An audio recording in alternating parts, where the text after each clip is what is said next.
Je vais demander maintenant, je vous remercie beaucoup pour vos interventions qui étaient passionnantes. Et je vais demander maintenant à Guillaume, qui est présent d'ailleurs, à Jaïs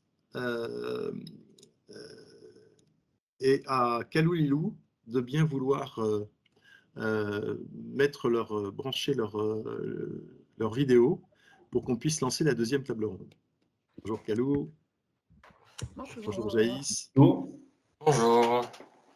Super. Alors, pour les présenter, donc Jaïs Adam Troyan est docteur en psychologie sociale, enseignant-chercheur à l'université de Kiel sur les causes et conséquences des théories du complot. Kalou Lilou est cofondatrice du groupe Vaccin France Information et Discussion et elle intervient aussi beaucoup sur vaccination et lien social.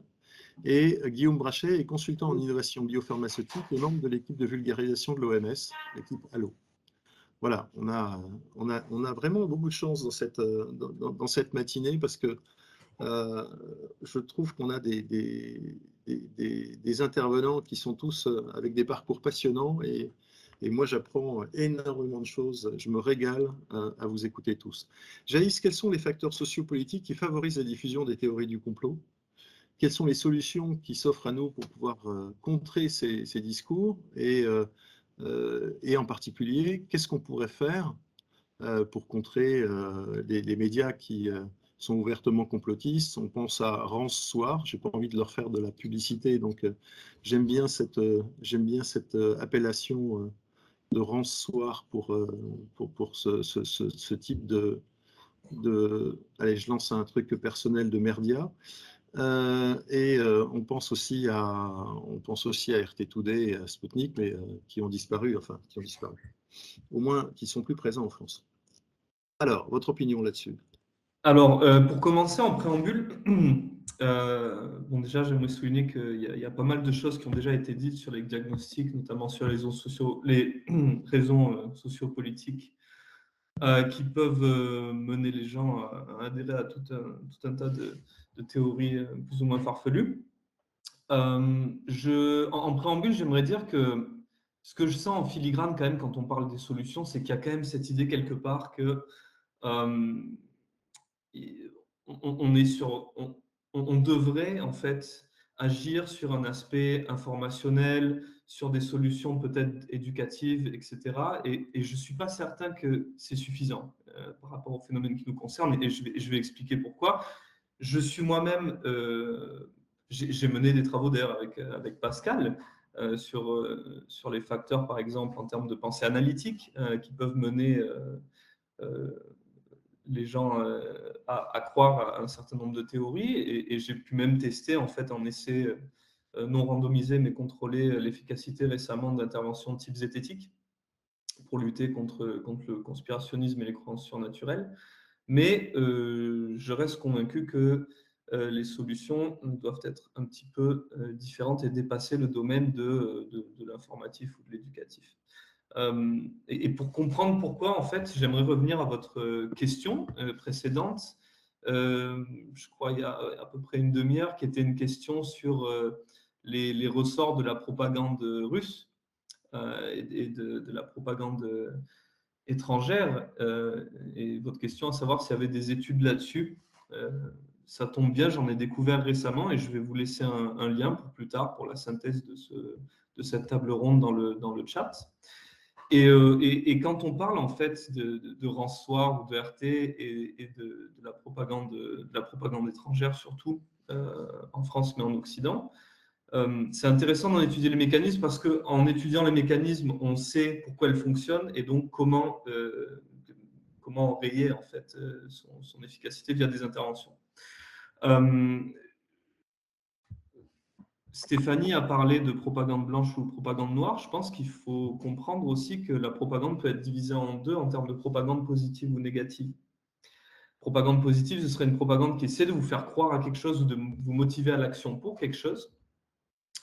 Et ce que j'appellerais la propagande négative, c'est une propagande en fait qui joue sur le confusionnisme en fait et qui cherche à incapaciter les citoyens, à les faire douter en fait de leurs institutions, de leur État, de leur système de gouvernance. Et je pense que c'est exactement ce à quoi on a affaire, en fait, en termes d'influence étrangère et malveillante. C'est ce qu'on retrouve, en fait, dans la propagande anti-vax ou dans la propagande anti-Ukraine. Si vous parlez à des gens qui sont anti-ukrainiens ou qui sont anti-vaccins, ils vont pas vous parler de convictions très fortes. Ils vont uniquement vous parler des doutes qu'ils ont, soit sur le bien fondé des motivations des Ukrainiens, donc il y a des néo-nazis parmi eux, puis moi j'en sais pas assez sur le conflit, et puis de toute façon il y a des conflits tout le temps dans le monde, pourquoi celui-là il serait important? Et pour l'anti-vax c'est pareil, c'est-à-dire finalement, moi, je ne sais pas trop ce qu'il y a dans les vaccins. Il y a déjà des scandales sanitaires, la crise des opiacés aux États-Unis, etc., etc. Donc, on voit bien que le ressort de la propagande des influences étrangères, c'est du confusionnisme.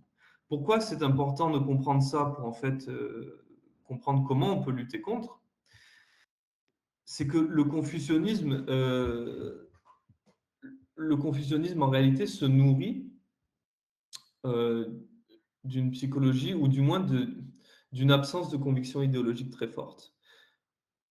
On a pas mal étudié, enfin la psychologie sociale s'est penchée sur l'idéologie et on a une conception de l'idéologie qui est assez négative en général, qui est de dire que l'idéologie, ce sont des certitudes qui ne sont pas appuyées par des preuves, etc.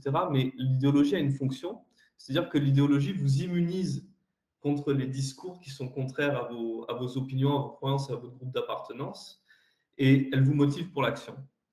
Et ça c'est quelque chose qui est visible en fait sur tout type d'idéologie. Par exemple, si on prend l'idéologie politique droite-gauche, les gens qui sont extrêmement convaincus de leur idéologie de droite vont filtrer les informations de manière à écarter tout ce qui vient de ce qui peut être identifié de sources de gauche sans même regarder le contenu et vice-versa.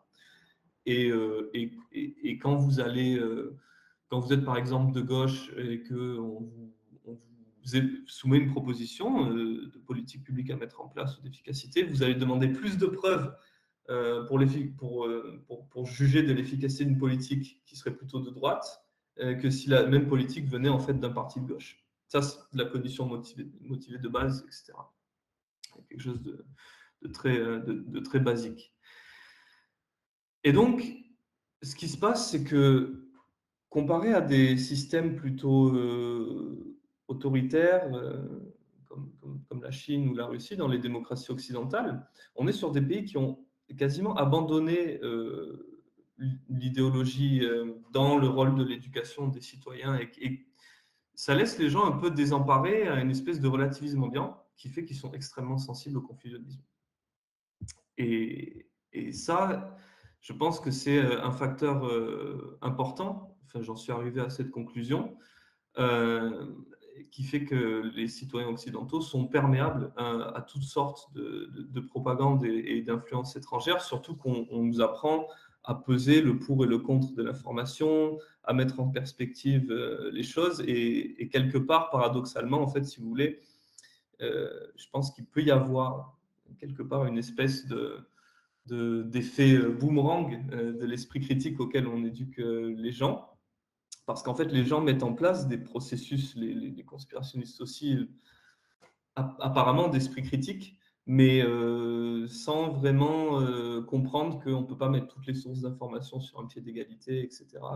Et ça nourrit, ça les rend particulièrement vulnérables à cette propagande. Donc,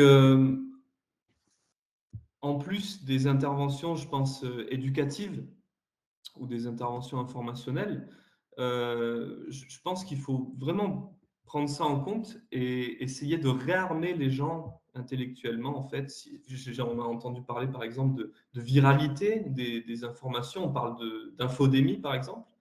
Il y a des gens qui utilisent des modèles de contagion pour modéliser la propagation des fake news et des théories du complot sur les réseaux sociaux.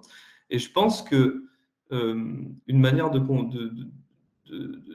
d'enrayer le phénomène est de considérer que l'idéologie des Lumières occidentale qui met l'accent sur la rationalité, ce type d'idéologie peut agir comme une forme de système immunitaire qui immunise les gens contre certains discours, contre certaines croyances, en amont même des questions une fois qu'ils sont exposés à l'information, est-ce qu'ils la comprennent, est-ce qu'ils sont capables de la disséquer, parce qu'en fait, ils peuvent éviter tout simplement certaines sources d'information du fait de cette immunisation préalable. Et c'est ça qu'on peut voir, c'est que par exemple, on a parlé de facteurs sociopolitiques comme le fait que les gens qui sont en bas de l'échelle sociale ou qui demanderaient, qui pensent qu'ils peuvent avoir un statut plus important que le leur, ont une perte de confiance dans les institutions. C'est dû à ce manque de croyance en fait dans le bien fondé de nos institutions et de nos systèmes, cette espèce de pensée relativiste. Donc pour en arriver aux solutions, j'avais noté quelque chose. Il faut comprendre donc que les gens qui adhèrent aux théories du complot, et il y en a qui s'interrogeaient par exemple sur le fait que les anti-vax sont très, très vite devenus anti-Ukraine. C'est pas tellement qu'ils sont pro-russes, mais c'est que c'est des personnes qui sont plutôt anti-Occident, qui ont une idéologie anti-occidentale ou, comme disait Pascal, anti-américaine. Et peut-être pas vraiment anti-américaine ou anti-occident, mais vraiment sceptiques de nos propres sociétés. Et donc, en fait, l'information qui vient de l'étranger et qui peut être récupérée par des médias comme RT, qui donne l'impression, en fait, de donner la contradiction en invitant des experts qui ne sont pas invités, tout ça peut être perçu comme une information valable, voire valide. D'autant plus qu'il ne faut pas oublier que les pays comme la Russie censurent leurs opposants et que donc on ne voit pas ce qui se passe de négatif. Donc en fait, bon, si on n'a pas confiance en nos médias pour nous informer sur ce qui se passe là-bas et s'il n'y a pas d'informations qui suivent de là-bas, tout ça peut donner ce genre de prédisposition. Donc en plus des interventions éducatives, il y a pas mal de pistes qui ont été explorées, peut-être pour redonner confiance aux citoyens directement dans les institutions. C'est quelque chose qu'on a... Il y a très peu d'études là-dessus encore. C'est quelque chose qu'on a exploré dans une tribune avec Pascal récemment, mais par exemple, le fait de tester des mécanismes démocratiques de démocratie directe, d'ailleurs, qui sont des demandes qui émanent de groupes comme les Gilets jaunes, par exemple, de RIC ou de mécanismes de décision locale plus apparents qui permettent de redonner un sentiment de contrôle collectif sur ce qui se passe et de récupérer un pouvoir décisionnel pourrait être efficace. On est en train de tester avec l'éducation nationale. J'ai fait une expérience récemment avec des collègues dans le cadre de la radicalisation, mais ça pourrait être transposé. Le fait, par exemple, de donner cette fois une information aux gens sur en fait les mécanismes légaux qui existent, en fait, les mécanismes institutionnels qui existent pour pouvoir en réalité faire remonter leurs soucis. Donc, dans le cadre de la radicalisation, on avait fait une expérience comme ça où on a pris des élèves et puis à la moitié d'entre eux, on leur a demandé, on leur a donné un rappel en fait de ce qui était possible de faire légalement s'ils se sentaient. On avait repris l'exemple des caricatures. Vous vous souvenez que bon, ça a fait un tollé. Donc, exemple de caricature fictive, et donc on a rappelé à la moitié des élèves après être exposés à la caricature fictive qu'il est possible en fait de faire signer une pétition, qu'il est possible de manifester en fait en réalité pour exprimer son mécontentement, et on a fait diminuer en fait le soutien ou l'acceptabilité de la violence physique en réponse à quelque chose qui peut être offensant.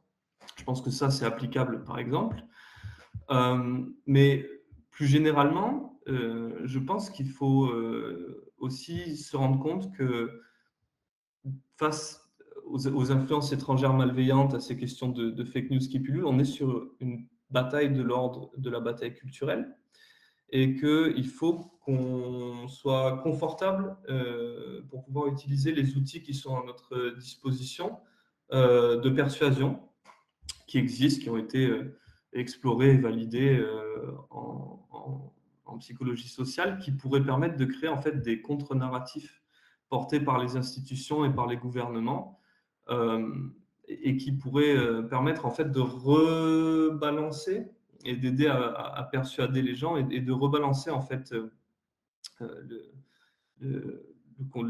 les informations qui se trouvent dans l'écosystème médiatique, aussi sur les réseaux sociaux.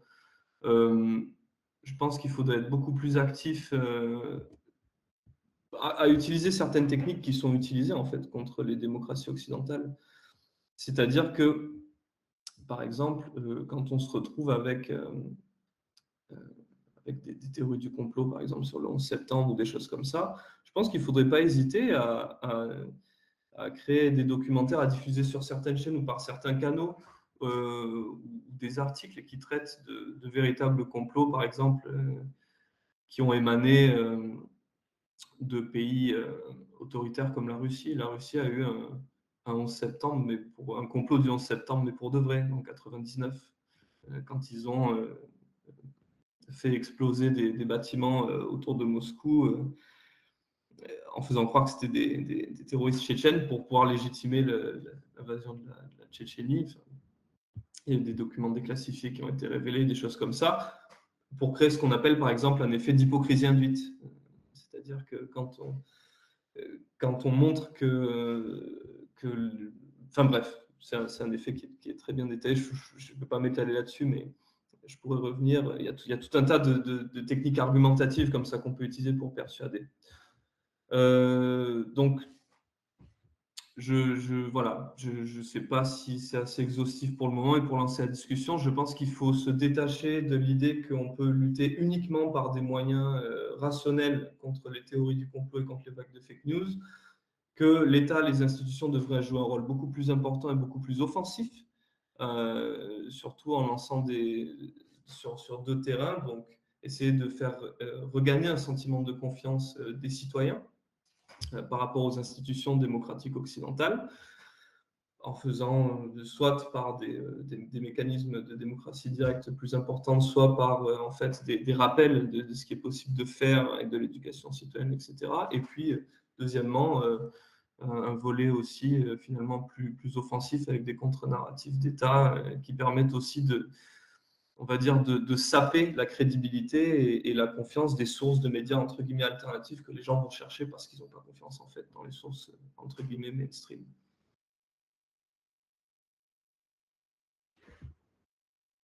On va pouvoir revenir dans les questions sur toutes ces interventions. Moi, je retiens quand même que je suis extrêmement inquiet de la non-présence des institutions à aborder les choses de manière, j'allais dire, lucide. On a l'impression qu'on est un peu sur,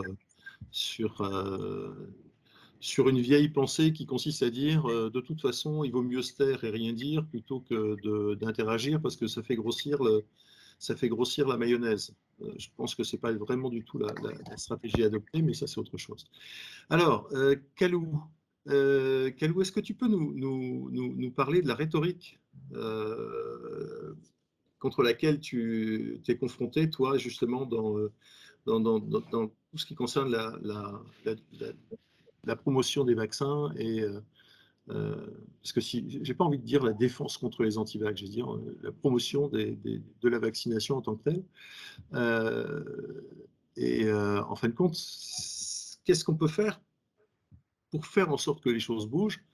Et en particulier, il y a les États, il y a les sociétés savantes, par exemple, mais il y a aussi la société civile. On l'a vu avec Vaccination et Lien Social. On a beaucoup d'associations de malades qui intègrent le groupe.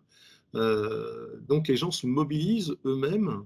Est-ce que tu peux nous parler de cette expérience et de la façon dont les choses avancent? Tout à fait. Bonjour à tous et merci pour toutes les interventions jusque-là parce que c'est vraiment passionnant à écouter. Même quand on connaît le sujet, on trouve moyen d'entendre des réflexions très pertinentes et ça fait vraiment plaisir de voir qu'on est pas mal à être mobilisés autour de ça.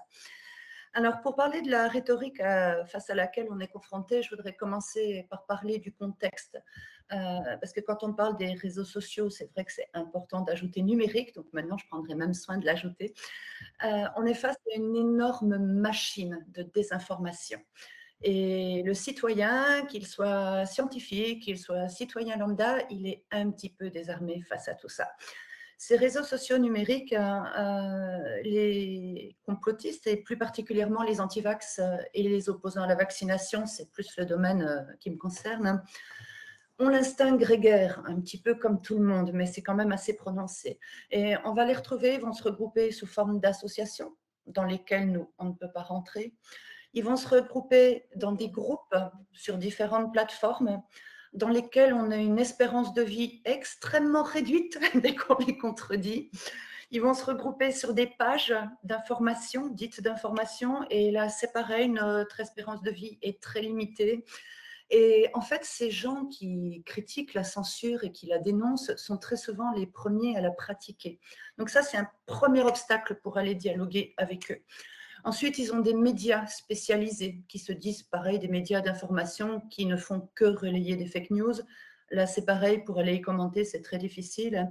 Et ils sont appuyés par des figures d'autorité. Et là, malheureusement, on ne fait pas le poids, parce que pour contredire les affirmations d'un hyper-docteur qui aurait 4 doctorats, il faudrait au moins en avoir 5 autres doctorats pour se permettre de le contredire.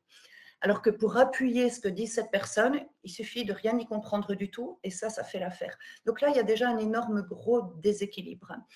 Donc pour arriver à entamer un dialogue, il faut arriver à isoler, entre guillemets, la personne, la sortir du milieu dans lequel elle est, et ça, c'est quelque chose qui est terriblement difficile. C'est le pari qu'on a fait il y a 4 ans en lançant Vaccin France Information et Discussion. On ne cherche pas à s'adresser aux vrais anti-vax, mais aux personnes qui sont inquiètes, parce que je pense que c'est très important de faire la nuance entre les deux. Ce sont 2 univers totalement différents.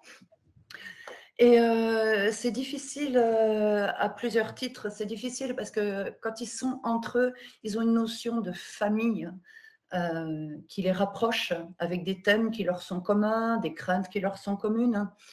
Ils ont une identité parce qu'ils jouent un rôle dans la société. Et Alexander Samuel, tout à l'heure, a très bien ciblé en employant le mot de reconnaissance. Et à ce moment-là, ces gens-là ont une forme de reconnaissance qu'ils n'ont pas d'habitude. Et là, il y a peut-être un vrai problème de société en amont, de cohésion, de vie sociale, de partage. Ça peut être une des explications à leur besoin de se fédérer comme ça. Je crois qu'il ne faut pas perdre de vue aussi un élément, c'est que quand on parle avec ces gens-là, le but, ce n'est pas de les faire changer d'avis, parce qu'on ne pourra pas les faire changer d'avis. Ça, je pense que c'est un chemin personnel que certains vont emprunter et d'autres non. Et tout à l'heure, c'était intéressant parce que vous disiez, la question s'était posée de quand on a trop plongé dans ces théories-là, est-ce qu'on peut en sortir ? Et des réponses que j'ai entendues, j'ai eu l'impression d'entendre non. Et en fait, c'est difficile, mais il y a des gens qui arrivent à en sortir. Et ça, on le voit même dans l'univers de ce qu'on appelle la zététique. Il y a aujourd'hui des vulgarisateurs scientifiques qui sont d'anciens tenants sur des théories du complot comme le 11 septembre, sur le méchant Big Pharma, et des gens qui un jour ont eu un déclic. Et je pense que ce n'est pas en secouant les gens, ce n'est pas en passant par le frontal qu'on arrive à faire bouger les choses, mais c'est dans l'écoute, le calme et la pédagogie. Et juste semer des petites graines, et puis comme dit l'expression, il y en a certaines qui prendront, puis d'autres pas.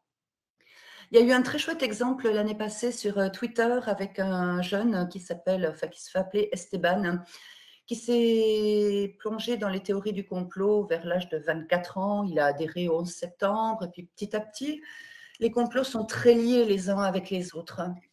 Il n'y a pas forcément de démarcation très précise. Et il s'est retrouvé très près de Rançoir, comme on les appelle, de son directeur, très près de l'IHU de Marseille. Il a participé à des groupes de harcèlement contre les scientifiques, parce que ça va assez loin. Et il avait totalement plongé dedans avec cette espèce d'euphorie qu'ils peuvent ressentir d'un seul coup parce qu'ils attirent de l'intérêt.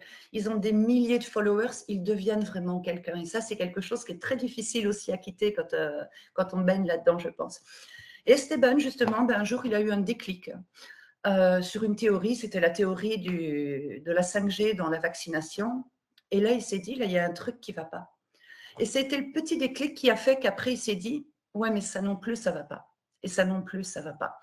Donc, je crois qu'il faut laisser les gens faire leur chemin. Il ne faut pas partir défaitiste, sinon on arrête tout de suite d'informer.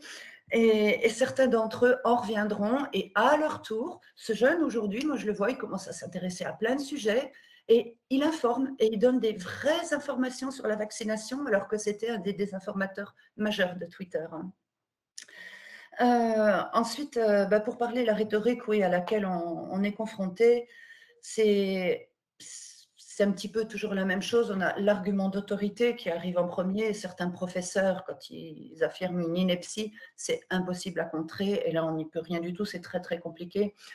Ils ont souvent, pour certains, quand ils ont des études à joindre pour appuyer, leur dire, c'est soit des préprints, soit des études qui ont été rétractées, soit des études qui valent rien du tout. Il y a le fameux argument qui revient toujours quand il n'y a pas d'argument, c'est « mais on verra dans 10 ans ». Et du coup, on projette l'inquiétude après, parce qu'aujourd'hui, comme on ne peut pas argumenter et qu'on ne peut pas admettre que peut-être que je me trompe après tout, on verra dans 10 ans.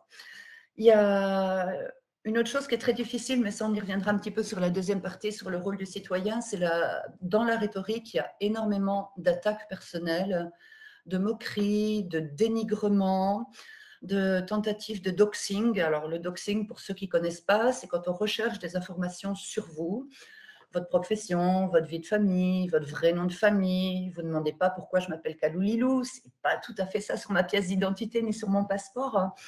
Et c'est pour éviter justement d'avoir des ennuis, parce que certains vont loin avec ça, et après on a nos vies personnelles qui sont exposées sur les réseaux sociaux, ça ramène un harcèlement en masse. Là, il y a une professeure qui est passée chez MetaChoc, qui est une vulgarisatrice scientifique, et cette professeure vient d'aller porter plainte parce qu'elle a juste été parler du complotisme, et elle nous a montré quelques extraits de la lettre qu'elle a reçue par un aimable inconnu qui a écrit directement au lycée où elle travaille. C'est juste immonde, c'est immonde. Et ça, c'est vraiment très, très, très difficile à vivre. Voilà. Et le rôle du citoyen, si j'enchaîne un petit peu les deux thématiques, ça peut être de se fédérer. Et là, il va se poser une grande question, un peu comme quand on va aux champignons, il y a d'un côté les amateurs qui disent qu'il faut absolument couper le pied avec un couteau, et l'autre, il faut absolument casser le champignon. Et l'image, c'est pour dire qu'il y a des gens qui pensent qu'il ne faut pas parler de désinformation parce que ça va lui donner de la visibilité.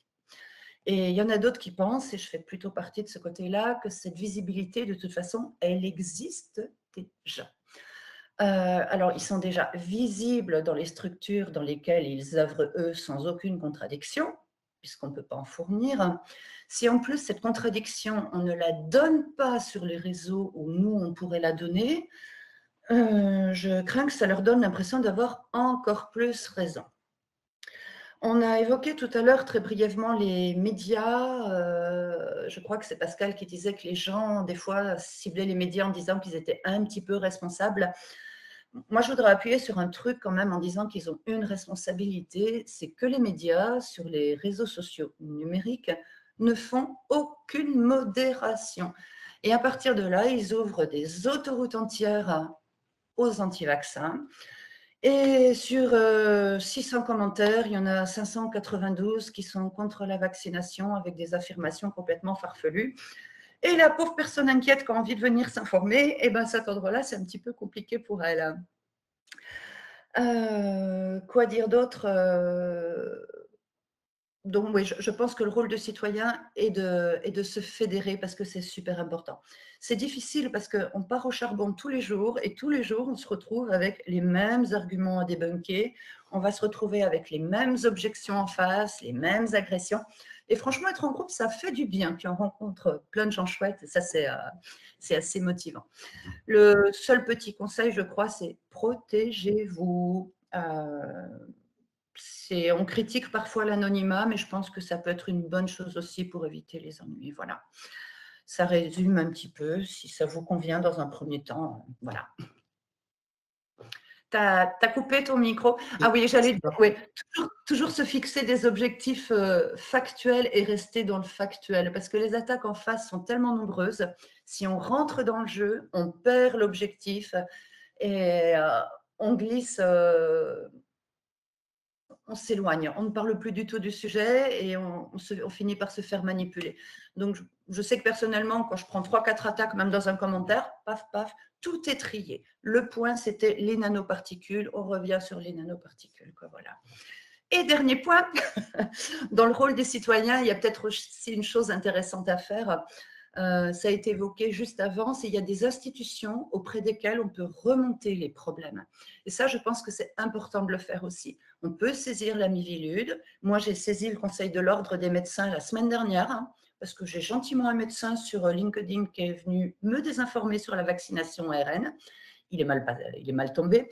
Mais voilà, je crois qu'il faut faire les choses quand ça s'impose, sans craindre quoi que ce soit, parce que le fait qu'il n'y ait aucune réaction peut laisser croire que tout est permis.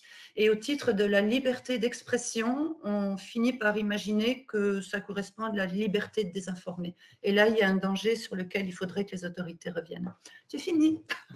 C'est ce qu'on appelle le relativisme. Merci, Kalou. Guillaume, par rapport à tout ça, qu'est-ce qu'il faut faire? Comment il faut se structurer intellectuellement?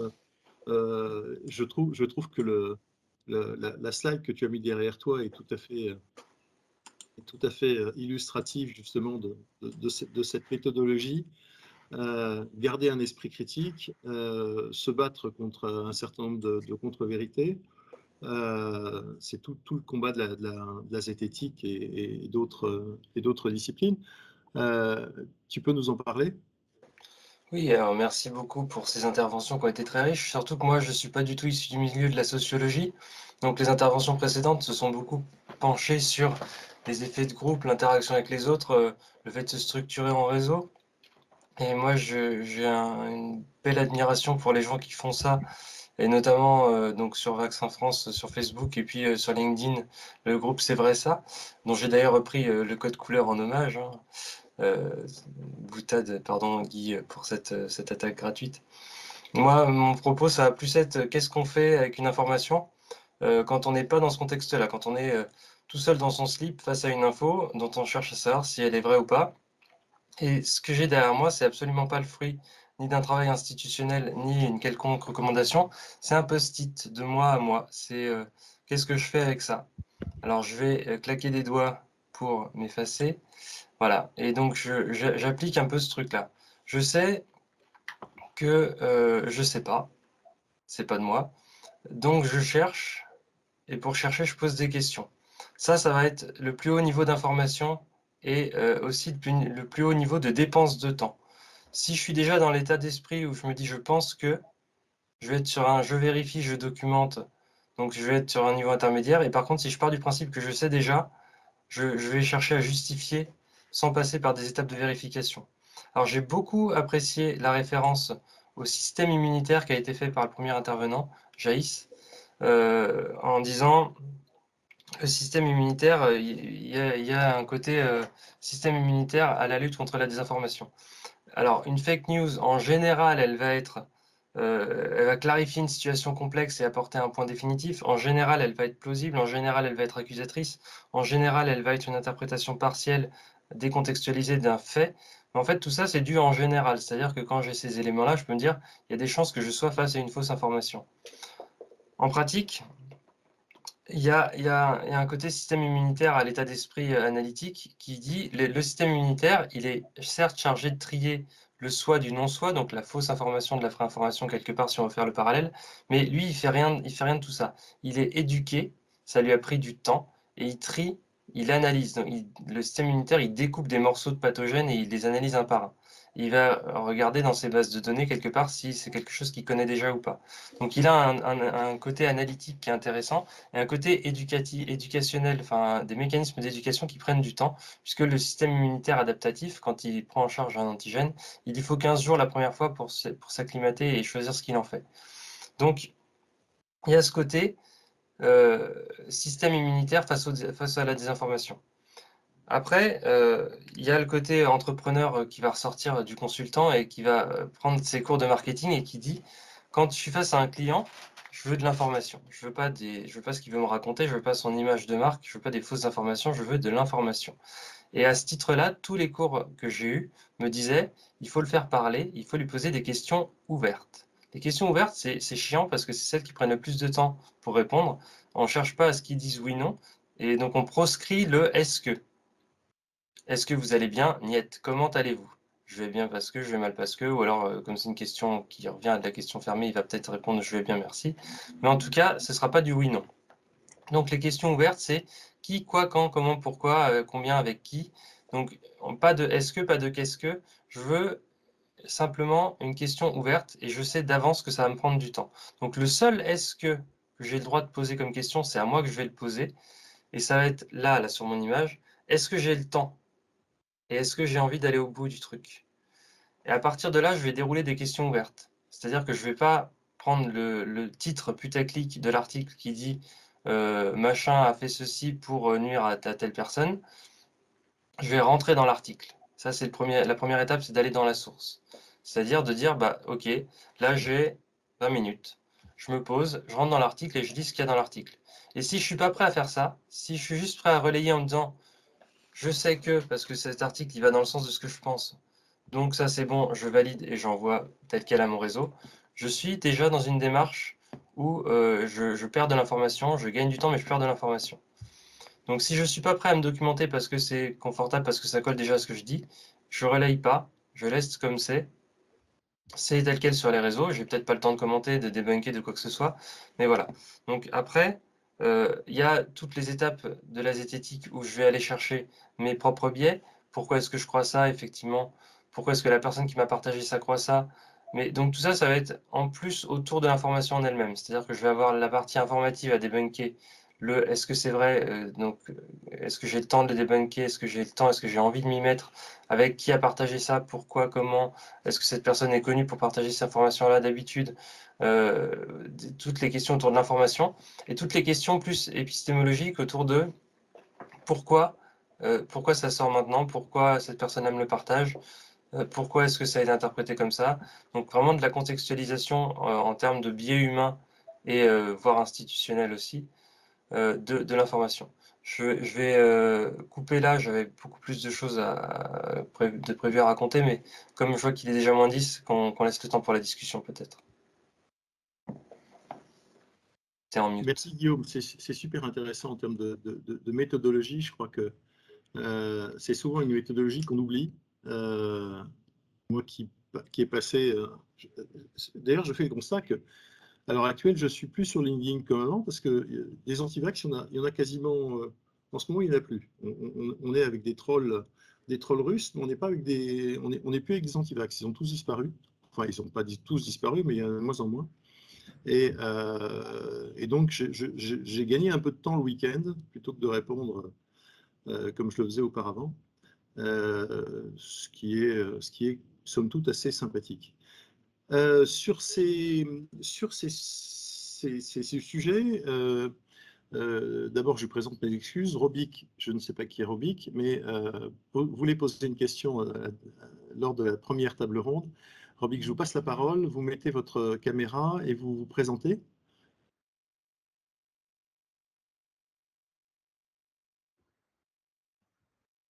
Robic, vous m'entendez? Oui, bonjour. Bonjour, mettez votre caméra. Ah, je ne sais pas comment on fait. Vous cliquez sur la petite caméra qui est en haut. La petite caméra qui est en haut. Ah oui, non, Ça ne marche pas? Bon, ça fait rien, on non. vous écoute. Oui, je voulais mettre un point d'honneur sur la schizophrénie. Déjà pour commencer, je suis maniaco-dépressive depuis 22 ans, suite à un choc traumatique. J'étais à l'état de légume, comme on dit, hein, et puis c'est les traitements qui m'ont fait reprendre conscience de ce que je devais faire, de ce que je devais agir en fait. Et le fait d'être devenue pro-vax, c'est parce que c'est grâce aux interrogations que je me posais avec mes médecins, parce que j'ai plusieurs pathologies, qui ont su répondre à ce qui m'interpellait. Et puis le fait que je suis restée 14 mois confinée m'a donné l'envie de comprendre pourquoi ce virus était dangereux. Ça s'est enchaîné par les SRAS, par l'ARN, et j'ai commencé à faire du débunkage. J'ai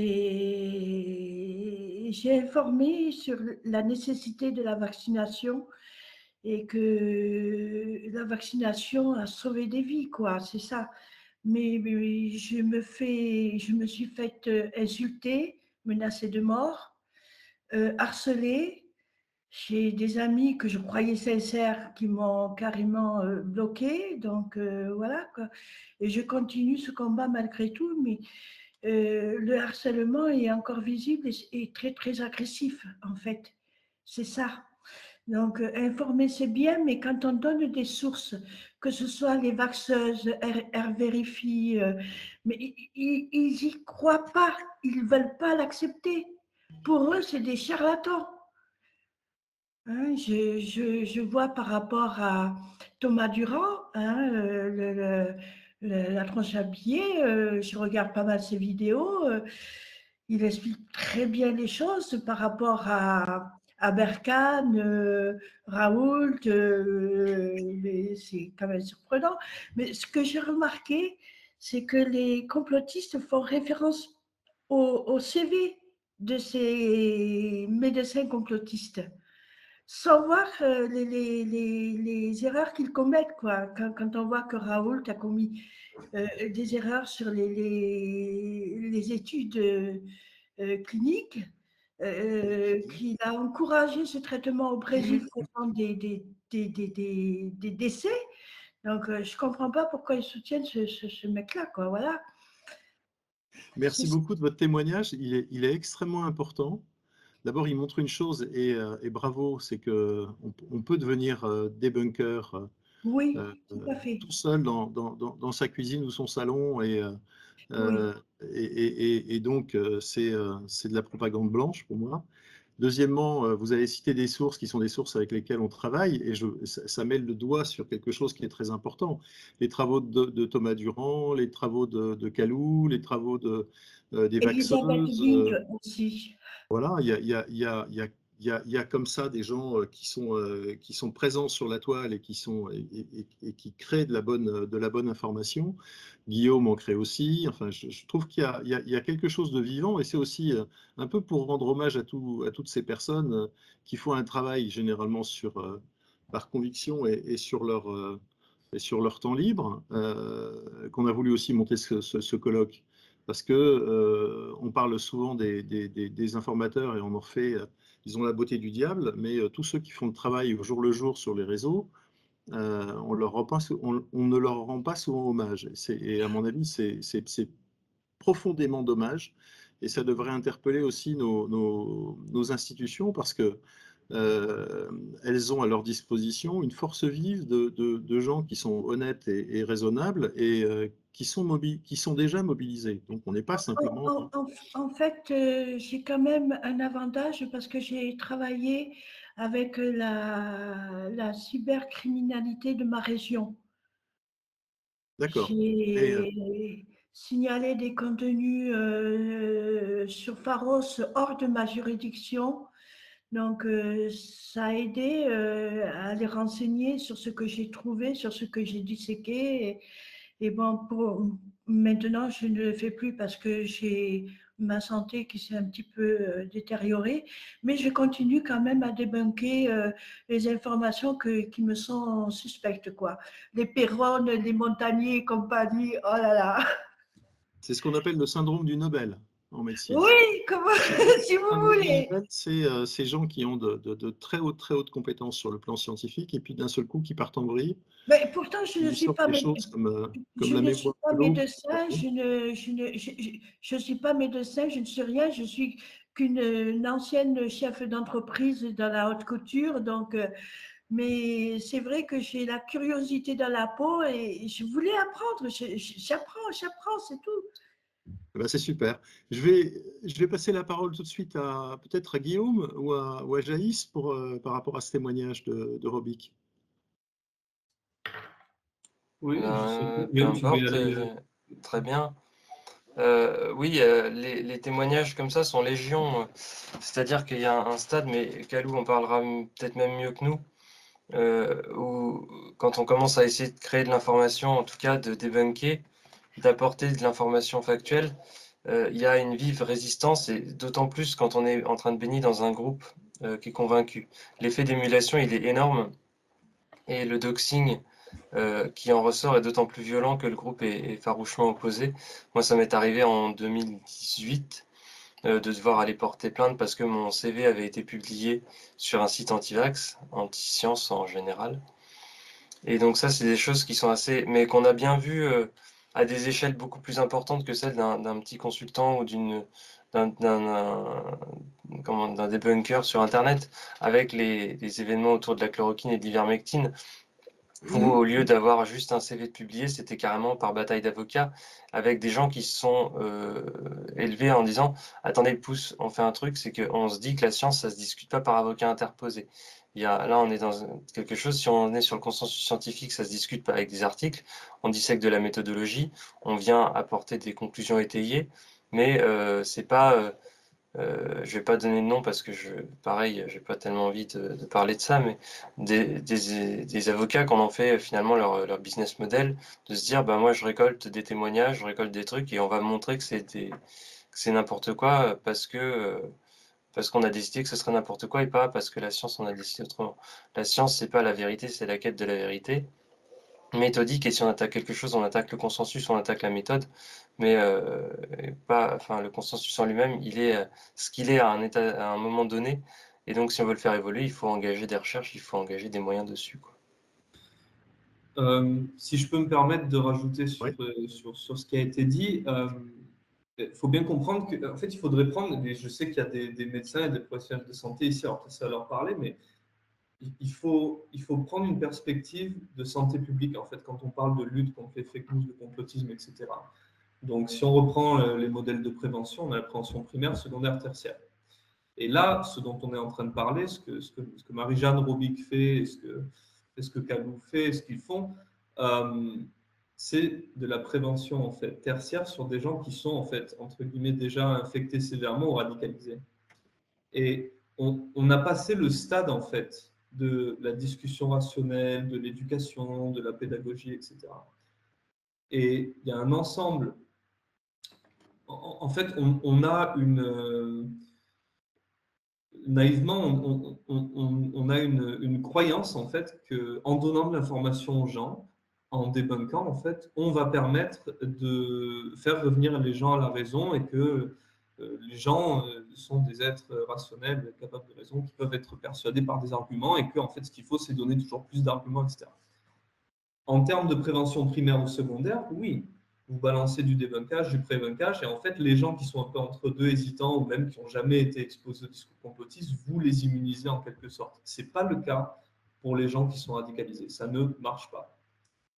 La psychologie sociale est une discipline qui est née, en fait, qui a explosé pendant la Seconde Guerre mondiale et qui a fait de sa principale activité la recherche sur les techniques de persuasion qui permettent de changer les opinions, les attitudes et les comportements des gens. Et en fait, je pense que peut-être des formations ou l'adoption de ces techniques-là permettrait d'augmenter l'efficacité en fait, des agents qui font de la prévention tertiaire. Par exemple, chez les extrémistes, typiquement, il y a une technique il y a tout un tas d'études expérimentales qui ont montré ça. Il y a une technique qui est efficace, c'est ce qu'on appelle la pensée paradoxale. C'est-à-dire qu'au lieu d'essayer de débunker en fait, l'argument en fait, avancé par les complotistes, on va essayer d'aller dans le sens de l'argument et d'aller un petit peu plus loin, sans que ce soit trop loin en fait, pour que les gens ne pensent pas qu'on se moque d'eux. Et en fait, en général, ça provoque un déclic chez les extrémistes et ça permet de les faire revenir. Ça, j'avais expérimenté en ligne quand je m'étais fait harcelé par des trolls du grand remplacement, de l'extrême droite, etc. Et du coup, en fait, au lieu d'essayer d'aller contre leur théorie, je leur ai juste demandé comment ça marchait, la réémigration de tous les immigrés en France en pratique. Comment est-ce que ça fonctionne, comment est-ce qu'on la met en place. Et puis, il y a un gros blanc, parce qu'en fait, les gens n'ont jamais pensé aux modalités concrètes d'exercice, et ça permet en fait de désamorcer la discussion ou alors quand on parle avec des complotistes et de dire ok, d'accord, mais donc l'industrie pharmaceutique, c'est pas bien, et donc si demain tu as une jambe coupée, il ne faut pas aller à l'hôpital, quoi, du coup. Comment ça fonctionne? Pourquoi est-ce que tu aurais confiance dans les médicaments qu'on te donne pour telle ou telle maladie? Il ne faut pas, puisque les vaccins, les vaccins ont des adjuvants bizarres et les autres médicaments aussi, non? Pourquoi ça marche pour un, pas pour l'autre, etc. Et donc, il y a tout un tas de techniques comme ça dont on sait qu'elles permettent de dépolariser en fait les gens radicalisés, Et je pense que ce serait bien en fait de diffuser ce genre de technique, de s'y former ou de s'y intéresser pour essayer d'adapter le référentiel, le type d'argument et la rhétorique à la population à laquelle on fait face. Voilà.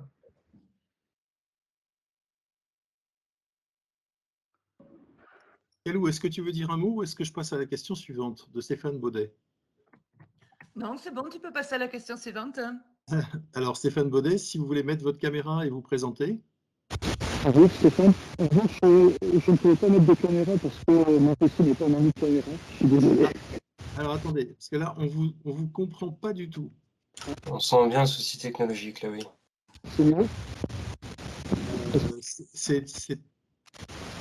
Non, c'est pas bon.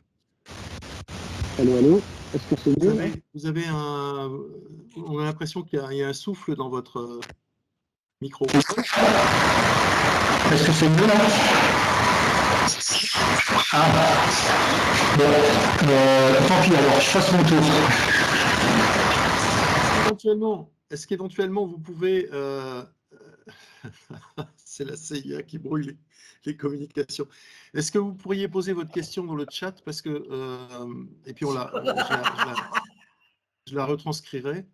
Parce que là, on ne peut pas vous entendre. Ou alors, j'ai un problème technique, moi, mais non, c'était pareil. Ouais. Donc, on a vraiment un son qui est... N'hésitez pas à poser la question dans le chat et on repassera à ce moment-là la question à nos intervenants. Okay. Vincent Figuereau, j'espère qu'on n'a pas le même problème. Bonjour. Alors, bonjour. Non, je n'ai pas ce problème. Je suis visible, mais je suis un peu dans l'ombre, pardonnez-moi, mais c'est parce que je suis en contre-jour dans mon bureau. Ce n'est pas du tout une volonté de me cacher. Naturellement, d'ailleurs, je vais essayer de faire en sorte que vous puissiez me voir. Voilà. Donc, moi, je suis responsable des partenariats et du mécénat à la Mutualité française. Vous allez me dire, qu'est-ce que je fais ici? Ce matin, il se trouve que la Mutualité française organise son congrès qui se tiendra à Marseille du 7 au 9 septembre et que parmi la foultitude de conférences inspirantes, de ruches, d'ateliers, etc., que nous organisons dans ce cadre, moi je suis chargé de coordonner une table ronde sur les fake news en santé.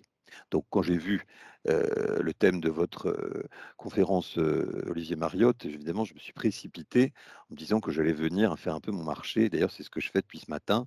Et je remercie infiniment tous les intervenants et intervenantes que j'ai entendus jusqu'à présent, parce que tout ce que j'ai entendu est tout à fait pertinent, intéressant et me stimule dans la préparation de cette table ronde. Alors ça, c'était pour la partie, j'allais dire, biographique de mon intervention, mais ce n'était pas une intervention, en réalité, c'était plutôt une demande pressante à M. Brachet, que je trouve tout à fait intéressant dans son expression. Et s'il pouvait nous partager vraiment cette diapo qui figure derrière lui, un peu comme un truc un peu Illuminati à l'envers d'ailleurs. Et je n'ai pas noté, j'ai noté à peu près tous les éléments de son diaporama, mais je n'ai pas noté le dernier verbe, celui qui relève de la méthode et qui est donc dans la rubrique Je sais que. Est-ce qu'il peut nous le redire? Voilà. Bien sûr, avec plaisir. Alors, je vais me réeffacer de là. Non, ne Et vous si tu effacez pas. peux, Je justifie, voilà, c'est ça. si tu Parfait. peux, Guillaume, nous le mettre dans le chat, il y a beaucoup de gens qui le demandent. Bah oui, Alors, moi-même, j'ai un vrai souci avec le chat, c'est que j'ai installé Teams il y a quelques mois. Je n'ai jamais eu accès au chat. Je ne sais pas ce qui a coincé. Ah, Mais voilà pourquoi il je suis répondait pas. incapable de partager quoi que ce soit dans le chat. En revanche, j'ai une adresse mail et je vais envoyer l'infographie en question. Mais encore une fois, elle a pas, c'est pas quelque chose d'institutionnel ou de structuré. C'est vraiment un post-it pour se rappeler que ça prend du temps. Donc Non, mais c'est la surtout pyramide à l'envers, ce côté Illuminati, c'est vraiment ce côté, la densité d'informations avec le temps que ça prend. Et puis plus je restreins le temps, je vais restreindre aussi la quantité d'infos. Donc c'est vraiment juste ça. Je vais la diffuser donc à Neil pour qu'il puisse la faire suivre aux personnes Merci intéressées. beaucoup. Merci On la beaucoup. fera suivre Et ensemble. oui, Monsieur Mariotte, si vous me permettez, je voudrais aussi dire quelque chose. C'est une question ou une remarque, enfin, je ne sais pas comment tellement le formuler. Et ça fait référence à des choses qui ont été dites plutôt dans la première table ronde. Donc je prie de m'en excuser pour les actuels intervenants.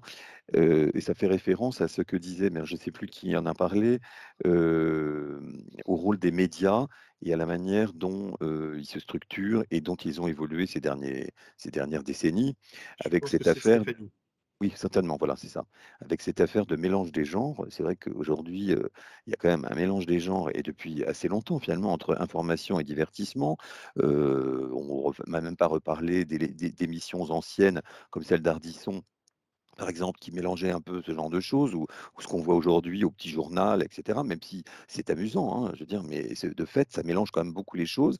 Et puis aussi, et je crois que l'un de vos intervenants le disait, le journal télévisé, aujourd'hui, est quand même quelque chose d'un peu étrange. C'est-à-dire que maintenant, il y a des reportages avec des musiques. On a l'impression qu'on regarde un film d'épouvante ou en tout cas quelque chose comme presque un thriller. Tout ça est quand même préoccupant et je chaîne ça avec l'idée, que Stéphanie disait de responsabilité médiatique du journaliste, qui donc est censé garant d'une cohérence, hein, c'est ce qu'elle a dit tout à l'heure, je l'ai noté. Mais je pense que malheureusement, la formation des journalistes n'est absolument pas du tout suffisante. On est face à des journalistes, je m'excuse pour ceux qui sont éventuellement présents ici, et je ne suis pas insultant pour les journalistes, ma sœur en est une, donc je ne suis pas du tout insultant pour les journalistes, mais je trouve que les journalistes aujourd'hui manquent de culture considérablement, manquent de curiosité. Je ne sais pas, pour parler d'un sujet qui n'a vraiment rien à voir, j'ai vu une interview que j'ai coupée d'ailleurs d'un grand pianiste français qui s'appelle Bertrand Chamaillou qui vient de faire un enregistrement d'une œuvre considérable pour piano de Olivier Messiaen. Et bien la journaliste était de France Info, en l'occurrence, je ne sais même pas comment elle s'appelle, était incapable de dire qui était Olivier Messiaen. Manifestement, elle ne savait même pas qui c'était. Enfin, je veux dire, évidemment qu'on ne va pas écouter, et on ne demande pas à tous les journalistes d'écouter en boucle Olivier Messiaen tous les jours ou de nous réciter des pages de la recherche du temps perdu de Proust. C'est pas ça. Mais c'est que quand même, il y a un minimum de culture qui permet d'asseoir justement un regard cohérent et de moduler quelque chose. Donc ça veut dire que face à cela, naturellement, l'appel aux experts est de plus en plus pressant. Et donc on a évidemment là une porte ouverte pour des mélanges encore très très préjudiciables au fait que les personnes qui regardent puissent se faire une vraie opinion.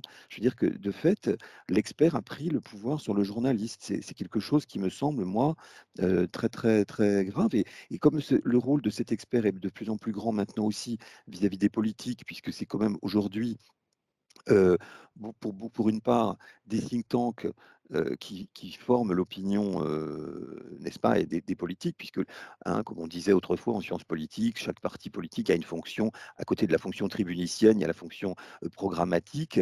La fonction programmatique des partis politiques a totalement disparu. Enfin, je veux dire, on le voit. Donc, tout ceci contribue, je pense, à un brouillage extrêmement grand des frontières. Et je voudrais là peut-être avoir l'avis de certains de nos intervenants ou de nos intervenantes pour avoir des pistes, je ne sais pas, pour s'y retrouver Voilà. et peut-être des choses à proposer justement à des personnes qui seraient plus vulnérables. Enfin, pardon, mon intervention était trop longue, excusez-moi. C'est vrai qu'on est confronté, qui travaille dans la communication depuis longtemps, on est confronté à une problématique, c'est que des vrais journalistes d'investigation qui creusaient leur sujet, des gens qui ont fait sortir des affaires comme le sang contaminé et tout ça, ça n'existe plus. C'est-à-dire qu'à l'heure actuelle, la tendance journalistique, le recrutement, c'est surtout des pigistes, des gens qui colligent des dépêches dans les agences de diffusion de dépêches comme l'AFP ou comme d'autres justement qui sont moins structurées et plus sujettes à caution. Et puis, eh ben, on fait appel à des experts pour remplir les trous. Et le métier a complètement changé. Avant, se retrouver interviewé par un journaliste dans les années 90 ou 2000 du domaine de la santé, je pense à des gens comme Alain Pérez, par exemple, qui était aux Échos, il fallait être sacrément sûr de son argumentation parce qu'il allait dans les congrès, il se renseignait auprès des instances médicales les plus pointues, il avait son propre réseau d'informations sur les nouveaux médicaments, les innovations thérapeutiques, les nouvelles prises en charge. Maintenant, quand on vous téléphone pour savoir je prends l'exemple des vaccins, pour savoir ce qu'il faut en penser, le journaliste en face, il n'a pas de répondant. Il n'est pas du tout dans la controverse. Il est simplement, bah, tiens, ça m'intéresse d'avoir votre opinion, et puis il n'y a pas de tri. Stéphanie, vous vouliez intervenir. Pardon, juste pour reprendre ce que vous disiez, Olivier, mais c'est tout à fait ça. C'est-à-dire qu'aujourd'hui, c'est toute la différence entre une pseudo-chroniqueuse politique sur France Télévisions, dont je ne dirai pas le nom, mais qui est quand même tout à fait indigne quand on repense à ce qu'étaient ses prédécesseurs des années 80-90 et qui continue d'ailleurs à écrire comme quelqu'un comme Catherine Ney, par exemple, dont on peut critiquer certaines positions, enfin qui avait quand même un background, une culture, qui baignait dans la vie politique, c'est le cas de le dire, mais bon, vous voyez ce que je veux dire. Il ne faut pas être nostalgique, mais je pense que ce temps-là... Ah bah, la nostalgie, pourtant, est quand même parfois nourrissante. Pardon. Oui, mais ce temps-là, il est malheureusement, à mon avis, il est derrière nous. Alors, Stéphanie. Oui, c'est important ce que vous soulignez ici, parce qu'effectivement, on n'est plus en mesure, en tout cas dans le milieu journalistique, de créer un véritable dialogue, et pire, en tout cas pour la politique, de créer du contradictoire. En fait, on est surtout dans une écoute et finalement une diffusion, parce qu'il faut savoir aussi, c'est qu'il y a très peu de journalistes actuellement qui produisent réellement de l'information. Mis à part des médias d'investigation comme Mediapart, en fait, on est plus dans la diffusion. Et ça, c'est dû au fait que finalement, ces abonnements justement aux dépêches de l'agence France Presse, par exemple, c'est devenu monnaie courante de les remettre en forme comme telles. Et finalement, on a aussi affaibli aussi toutes les rédactions qui faisaient vraiment du journalisme de terrain. Donc moi, dans l'observation des pratiques informationnelles, j'ai pu remarquer qu'on privilégiait énormément ce qu'on appelle le journalisme de desk, c'est-à-dire de bureau. Et donc pour aller à la rencontre des gens, pour trouver de l'information, ça, le journaliste n'a plus cette opportunité-là. Et ça, c'est dû aussi au fait, encore une fois, alors c'est mon avis, parce qu'effectivement, je suis passée par là, au niveau des formations d'école de journalisme, c'est-à-dire qu'on vous demande en fait de déjà être journaliste avant de vous former, et donc ça crée en fait des modèles vraiment homogènes, finalement, voilà, stéréotypés, et malheureusement, on n'a plus justement ces journalistes qui avaient une particularité, une singularité, et de la culture sur un sujet particulier.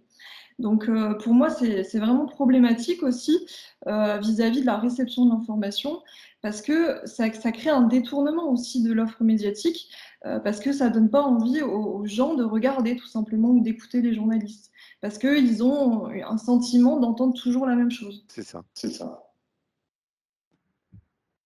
Ah, on ne vous entend pas. Olivier, vous êtes mute. Excusez-moi.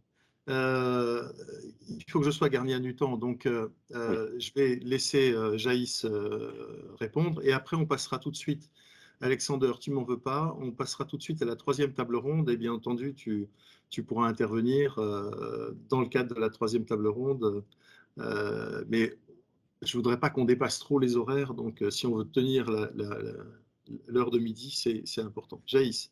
Oui, non, mais très rapidement, en fait, pour apporter peut-être un contrepoint, je pense qu'il se passe dans le journalisme, ce qui se passe en sciences aussi, avec toutes les études pourries qu'on fait qui sont corrélationnelles, et que, en fait, parce qu'il faut publier, qu'on n'a pas le temps, et qu'en fait, on a un peu le même phénomène dans le journalisme. Mais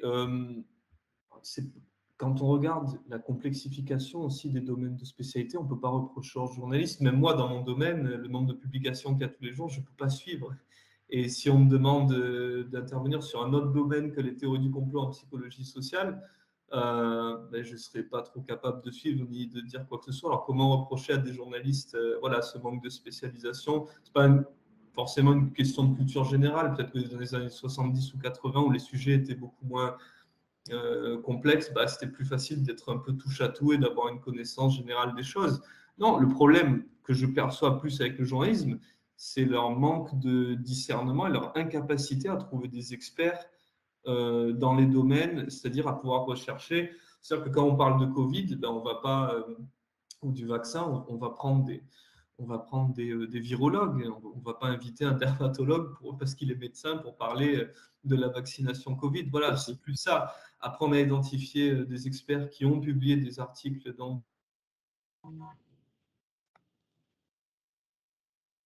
de rectifier une grande partie des... On a un problème. Jaïs, Oui? tu as été coupé sur la fin. Ah oui, non, mais juste c'est avec rien que d'essayer d'apprendre aux journalistes de leurs écoles à choper les experts de manière correcte, ceux qui sont dans le domaine de compétences, qui ont publié pas juste un bouquin qui n'a pas passé le crible du peer review, mais vraiment des articles dans des journaux à comité de lecture et qui sont du domaine, ça pourrait rectifier pas mal de problèmes, je pense. Très bien. Bah, écoutez, je vous propose qu'on passe à la troisième table ronde. Vraiment, merci, merci Jaïs, merci Kalou et Guillaume. C'était tout aussi passionnant que la première table ronde.